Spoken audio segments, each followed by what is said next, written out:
Johnny Dollar. Dollar, this is Frank Francis at Tri-Western Life in Los Angeles. Well, hiya.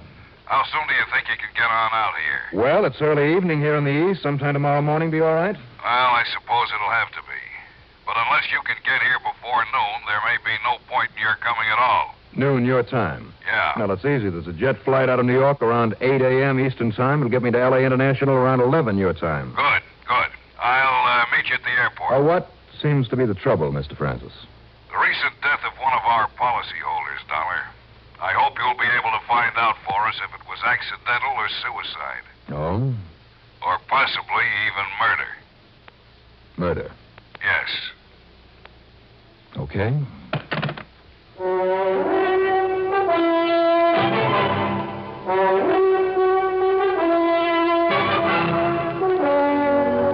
CBS Radio brings you Bob Reddick in the exciting adventures of the man with the action-packed expense account, America's fabulous freelance insurance investigator. Yours truly, Johnny Dollar.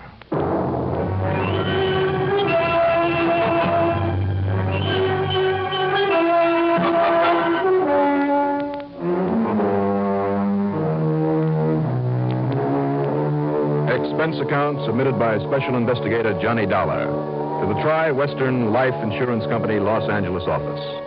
Following is an account of expenses incurred during my investigation of the Simple Simon matter.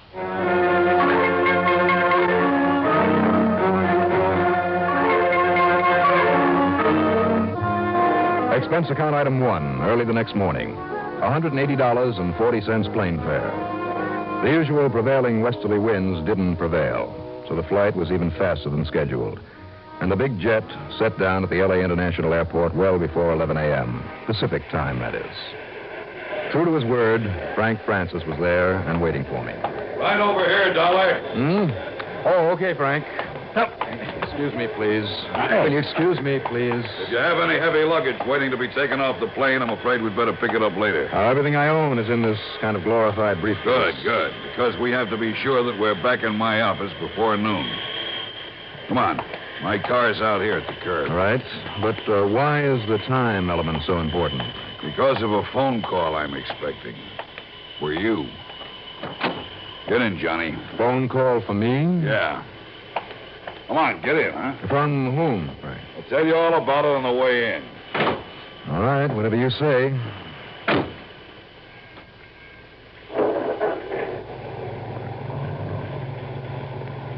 Well? Johnny, at the present moment, the death of Jerry Hilton, Gerald Raymond Hilton, to be more exact, is on the books as accidental or possible suicide. And you wrote his insurance? For some $16,000. Straight life with double indemnity in case of accidental death. The beneficiary? His wife. Go on, Frank. It happened about a week ago on a side road. Or rather, off a side road in the vicinity of Newhall. Where is Newhall? About 35 miles north of here. 2,000 or 3,000 people, some farmland, a bunch of oil wells. Go on. Hilton was apparently driving around a bad curve on the side of a hill. Narrow, dusty little dirt road. He apparently lost control and went over into a rather deep canyon full of big rocks. There wasn't too much left of his car, and apparently Hilton died immediately. So it looked like an accident. Apparently. And that's the fourth time now, you know, that you've used that word apparently. Deliberately, Johnny. Why? There isn't much of a police force out that way, but believe me, they're on their toes. Those boys went over the scene of that so-called accident with a fine-tooth comb. What do they find, Frank? They found that Hilton's car had stopped there on that curve. Or maybe been stopped is a better term. Why do you say that? Because of a phone call I got yesterday, the one we're expecting at noon. A phone call? Yeah. Frank, that bush that you're beating around is getting kind of big. I know. Well, okay. The tire tracks showed that Hilton's car had stopped and then, not skidded, but had been driven slowly over the edge. Now, about that phone call. Well, couple that with the fact that he was half crazy with financial troubles. He'd already borrowed a couple of $1,000 on his insurance. And the fact that his wife, and believe me, he was devoted to her, that his wife has been sick and yet still trying to work in some factory to keep him in food and clothing, and, well, it pretty clearly indicated suicide made to look like an accident. Do the police agree on that? All the way. Hilton's been a complete failure. He had nothing except a shady reputation. The only thing left to give to his wife to keep her alive was the insurance. Needless to say, with her 3-year-old kid, I forgot to mention him, with the kid needing an operation for something or other immediately, she's already put in a claim. But if it was suicide, she can't collect. Exactly. Which, I suppose, is just what you'd like. No. Oh? No, Johnny. I've known about Marjorie Hilton a long time, ever since high school. I think she really tried to make a go of that marriage to Jerry, despite his failure to support her and his rather questionable record. You mean he had a police record? Not actually, but I'm sure he deserved one. I see. Now, Frank, tell me this. On the phone last night, you said it could possibly even be murder. Because of the call I just received. From whom? Somebody who wouldn't identify himself. Himself? Yes. He was quite definite, and he said just 2 things. That because of what he knew, we'd better get ready to pay off the insurance. And second? That he wouldn't give his information to anybody but you. I wonder why. He wouldn't say. He only said to get you out here right away. That he'd call today at noon and talk, but only to you. Now, let's get into your office and wait for that call.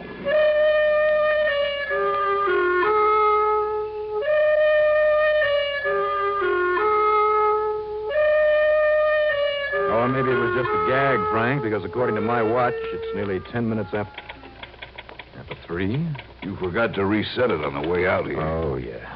But you may be right at that, Johnny. Maybe it was just some practical joker, maybe some crank. You'd be surprised at the You pick it up.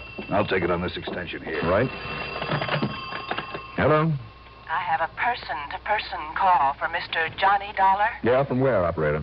San Diego. Well, I'm Johnny Dollar. Thank you. One moment, please. Go ahead, please. Hello? Hello? Dollar? That's right. Yeah, I recognize your voice. Who are you? Listen, Dollar, that Jerry Hilton wasn't no accident. Wasn't it? It wasn't no suicide neither. Jerry was murdered.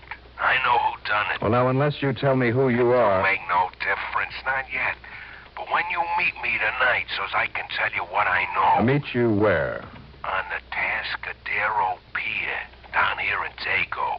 Tascadero? Yeah, Tascadero, out on the end of the pier at the cargo hoist. Now, listen, I'd like... Be there alone, see? At 11 o'clock tonight. Is this a gag or some kind of a trick? No trick, Dollar. You want to know who knocked off Jerry Hilton, don't you? Well, of course, but who are you? Maybe you'll recognize me. Now, wait a minute. I'll see you tonight. Hello? Hello? Well, Frank? Well, Johnny,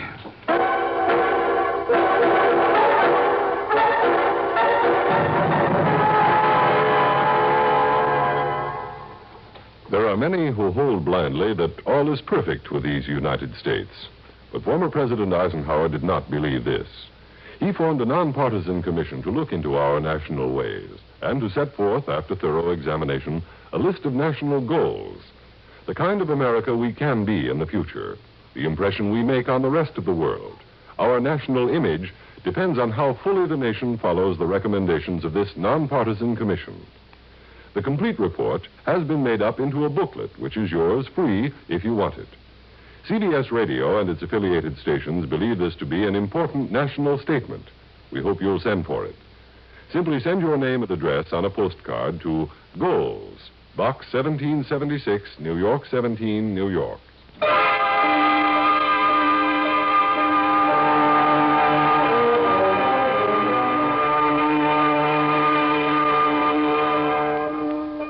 you mean you're going to keep this date with that anonymous phone caller? I wouldn't. The police think Hilton was a suicide. I know. Which would save your company a lot of money. No, not a lot as life insurance policies go.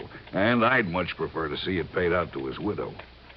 But of course, if it was suicide... You know that voice on the phone? You know something, Frank? It had a familiar sound. Sounded like some thug to me, Johnny. And if so... But I can't place it. Anyhow, he said it was murder. There's only one thing for me to do, and that's keep that date with him. Johnny. Yeah? Johnny, don't you see? You may be walking into some kind of a trap. Why? Who wants to trap me? Over what? A man in a job like yours has enemies. Bound to have. This could be very dangerous. Dangerous? You mean like crossing a busy street intersection? Oh, now, listen. Or driving around in some of today's traffic? Now, don't kid about this. Who's kidding? If you go down there tonight and out on that pier to meet him, well, believe me, you'd better have some police protection. And scare him away? No, he said to meet him alone. Even so. Forget it, Frank. I'll be okay. I certainly hope so. So do I.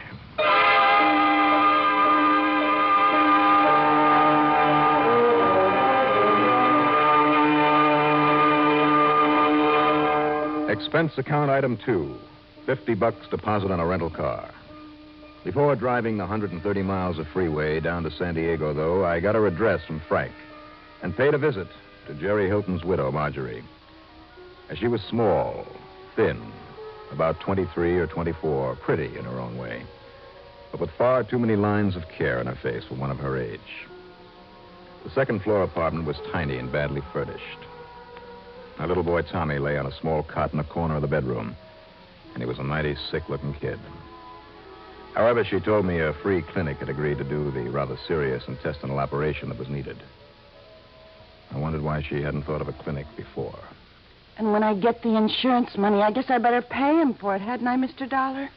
Well, I hope you do get it, Mrs. Hilton. Oh, now, look, Jerry wouldn't ever have committed suicide, no matter how far down his luck was. Not even in the hope that it wouldn't be found out you'd be able to collect the insurance money? Was there anything else that he could do to get you away from having to live like this? Oh, listen, he tried, Mr. Dollar. He tried all the time. You think it was his fault he couldn't make a living? Doing what? Well? I don't know. I don't know how Jerry got that money that he had when him and me got married last year. You don't know how your own husband... Last year, then little Tommy isn't his child? No, sir. Oh, but Jerry treated him just like he was. He'd do anything he could for him, just anything, for the both of us. Oh, sure, I can see that. What does that mean? Nothing. Do you know of any enemies that Jerry might have had? Oh, I don't even know who his friends were, Mr. Dollar. There was just Jerry and me and Tommy. Oh, and he treated us good. Well, until he ran out of money. But he was sure something was going to turn up pretty soon, and...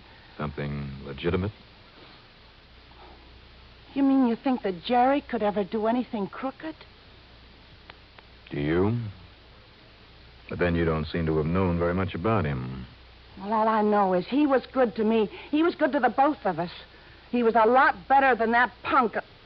Than Tommy's real father was. What was his name? What if he did give me a lot of fancy clothes and jewels and things? Well, he wasn't the first one. Now that Jerry's gone, I can have those kind of things again. Who was he, Margie?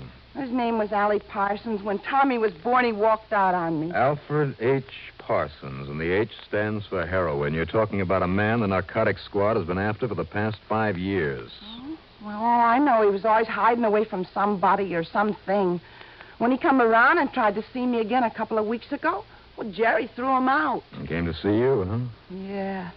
All this soft talk about doing something for Jerry and me and the kid. Well, Jerry didn't believe it. Oh, Allie was awful good at that soft talk and the promises.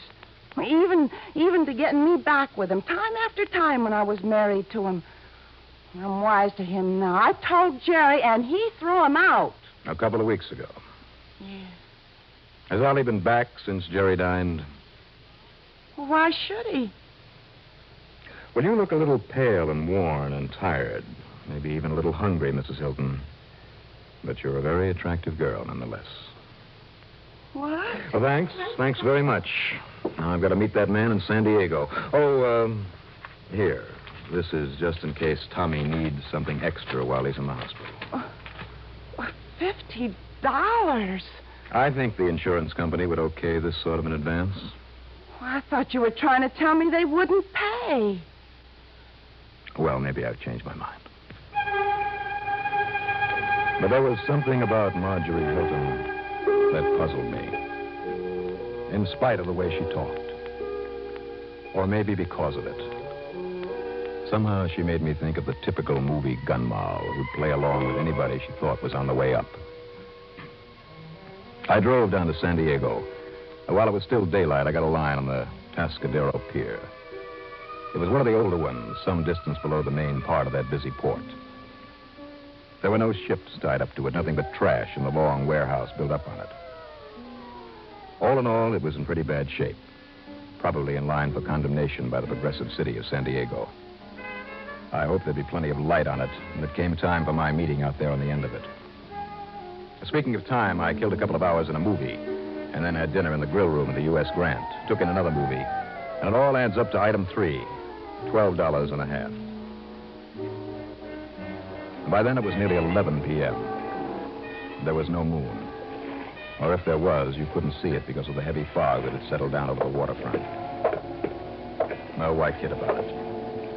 I wondered if I wasn't being a little foolish in plotting the length of that abandoned pier in the darkness to keep a rendezvous with... With what?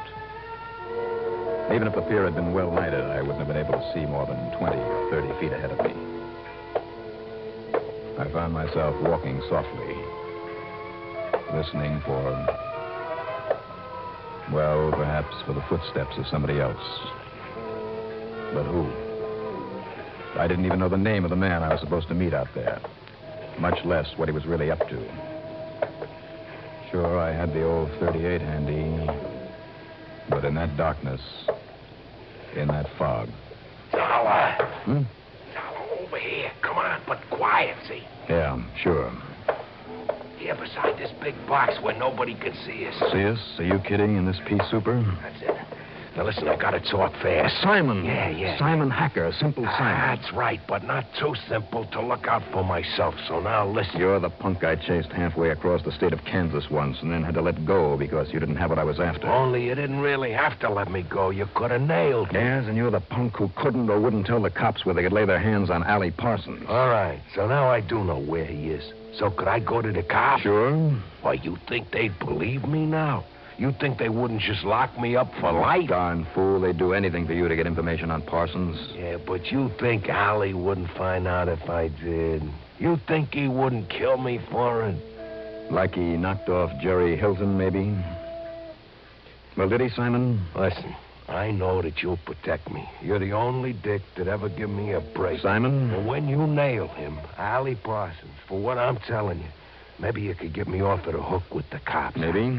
So listen. Up at Newhall, they knew that was no accident, Jerry's car going off that curve. And maybe they don't say it, but maybe they know that Jerry was dead before that car went over. You're telling me that Allie killed him? Don't you see? Allie wanted his girl back, that Margie that was married to Jerry. Can you prove that Allie murdered him? All the proof you need, Zolla. Good. Now here, Simon, knowing how you work, maybe 50... Maybe 100. Okay. Here. Thanks, Dollar. You're okay. So listen while I tell you how I know he killed Jerry Hilton. Yeah? Simon!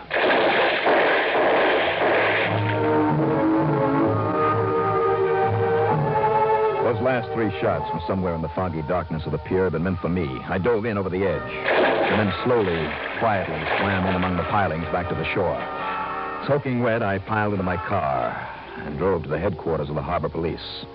They immediately sent out a couple of men to look for Simon Hacker, or what was left of him, and gave the regular police an alert on Allie Parsons. They also helped me dry out my clothes. Well, that gave me time to think. Marjorie Hilton was my only real lead to Jerry's killer now. Obviously the same one who blasted away at Simon and me there on the pier. Obviously Allie Parsons, or one of his mob. And Allie was again making a play for Margie. Maybe she had gone to high school, but she wasn't very bright. And if what she'd told me was true, about the clothes and the jewels he'd given her, about always going back to him before Jerry came along, well, in spite of what she'd said about Allie, she'd probably be a pushover for him again. I thanked the harbor police. I got into my car and I tore on back to L.A. to her apartment. It was nearly 4 a.m., but she had a light on. Because of the sick youngster? Maybe. Mrs. Hilton? Who is it? It's Johnny Dollar. Oh, just a second. I saw the light on. Well, now, what does all this mean? Well, I told you when you were here before. I'm taking little Tommy to the hospital for his operation today. You got enough bags packed here for you and Tommy? All right, Margie, what goes? I told you. Yeah, you told me. You also told me a lot of things this afternoon, maybe enough to make me suspicious. I don't know what you're talking about. You were pretty emphatic about how good Jerry had been to you. So much so it began to sound like an act. You didn't really expect me to believe that you had no idea where Jerry'd got his money, or Allie Parsons when you were married to him. Well, how should I know what they did? And I wouldn't be surprised if there were 3 or 4 other husbands before them also in the racket. But there were only 2 before. Oh. Only 2 before. Now, you listen, Mr. Dollar. Why did Allie Parsons kill Jerry? To get you back because he was afraid that Jerry might tip off the police to his latest activities in narcotics? He did kill him, didn't he? Well, you're nuts. The same as he tried to kill, or maybe did kill Simon Hackett tonight down in San Diego, where you knew I was going. So you tipped off Allie Parsons, and now you're set to go somewhere and meet him. Yeah? Well, I don't have to. Now, what's that supposed to mean? Allie! Allie, get me out of this! Allie! Don't reach for it, Dollar. Oh, that's real cute of you, Margie. Hello, Parsons. Just keep him up real high. Then I'll take this gun of yours for myself. Might come in real handy for me sometime with your prints all over it. Thanks. Pleasure, Allie. Now what? Now? Oh, now you face that wall there, and I'll put a bullet right in your head.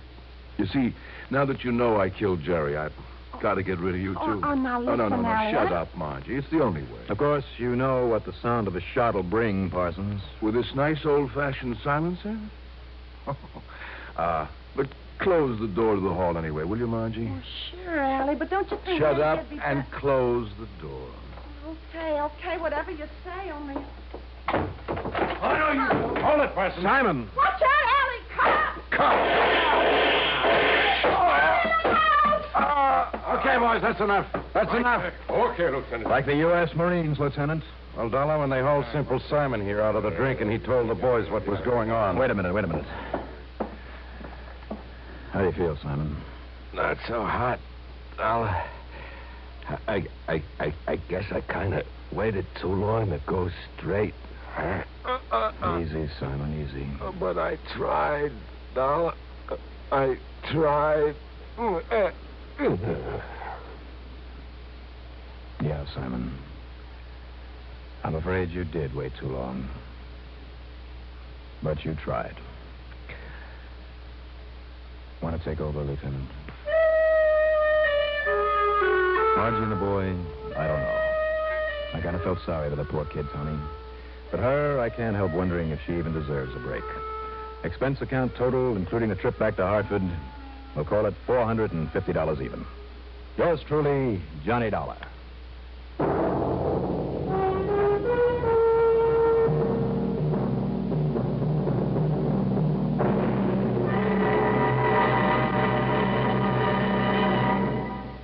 Now, here is our star to tell you about next week's story. For next week, a most ingenious method of blackmail. Join us, won't you? Yours truly, Johnny Dollar.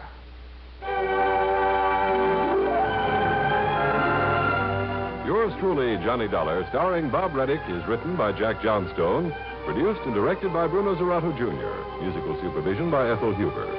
Heard in our cast were Jackson Beck as Frank Francis, Elizabeth Lawrence as Marjorie, Mason Adams as Simple Simon, Bernard Grant as Allie Parsons, and Maurice Tarplin as the police lieutenant. Be sure to join us next week, same time, same station, for another exciting story of yours truly, Johnny Dollar. This is Art Hanna speaking. Alan Jackson's informative feature, Information Central, weekdays on the CBS Radio Network. You've been listening to the OTR Gold Network. Find more classic radio at otrgold.com.